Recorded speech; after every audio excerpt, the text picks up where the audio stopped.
फटाक। देखिए फटाफट खबरें डाउनलोड कीजिए ताकि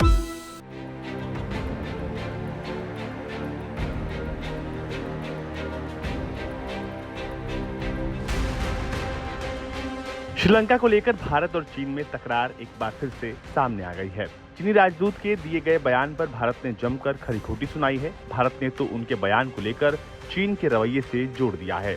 इतना ही नहीं, भारत ने यह भी कह दिया है कि श्रीलंका को मदद और समर्थन की जरूरत है, राजनीति की नहीं। अपना एजेंडा चलाने के लिए अवांछित दबाव या अनावश्यक विवादों में न लपेटें। भारत ने चीनी कर्ज को लेकर श्रीलंका का उदाहरण देकर दुनिया भर के देशों को स्पष्ट चेतावनी दे दी है। दरअसल चीनी राजदूत ने एक दिन पहले अपने जासूसी जहाज युआन वांग 5 की श्रीलंका यात्रा पर आपत्ति जताने को लेकर भारत के खिलाफ जमकर जहर उगला था।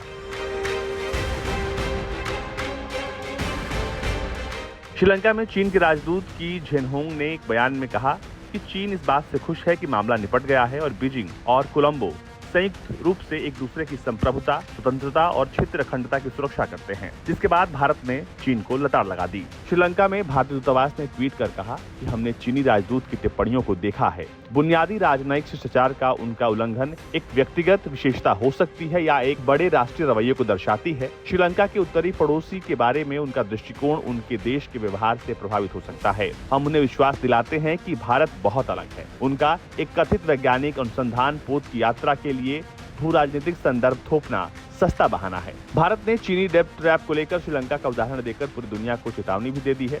भारत ने कहा है कि अस्पष्टता और कर्ज से प्रेरित एजेंडा अब एक नई बड़ी चुनौती है, खासकर छोटे देशों के लिए। हालिया घटनाक्रम एक चेतावनी है। भारत ने कहा है कि श्रीलंका को समर्थन की जरूरत है, न कि किसी दूसरे देश के एजेंडे को पूरा करने के लिए अवांछित दबाव या अनावश्यक विवादों का। श्रीलंका में तैनात चीनी राजदूत की झेनहोंग ने भारत का सीधे तौर पर नाम न लेते हुए कहा था कि कुछ ताकतों की ओर से बिना प्रमाण के तथाकथित सुरक्षा चिंताओं पर आधारित बाहरी अवरोध वास्तव में श्रीलंका की संप्रभुता और स्वतंत्रता में पूरी तरह से हस्तक्षेप है। राजदूत ने कहा था कि घटना का उचित तरीके से समाधान हो गया है, जिससे न केवल श्रीलंका की संप्रभुता और स्वतंत्रता का संरक्षण हुआ, बल्कि एक बार फिर अंतर्राष्ट्रीय निष्पक्षता और न्याय की रक्षा हुई है। चीन ने कहा कि चीन और श्रीलंका के बीच कूटनीतिक संबंध 65 साल से स्थापित हुए थे और तब से दोनों देश महत्वपूर्ण हितों और प्रमुख चिंताओं के विषयों पर परस्पर एक दूसरे को समझ रहे हैं, उनका सम्मान कर रहे हैं और समर्थन कर रहे हैं। लेकिन इशारा भारत समझ गया और भारत ने चीन को सरेआम धो डाला।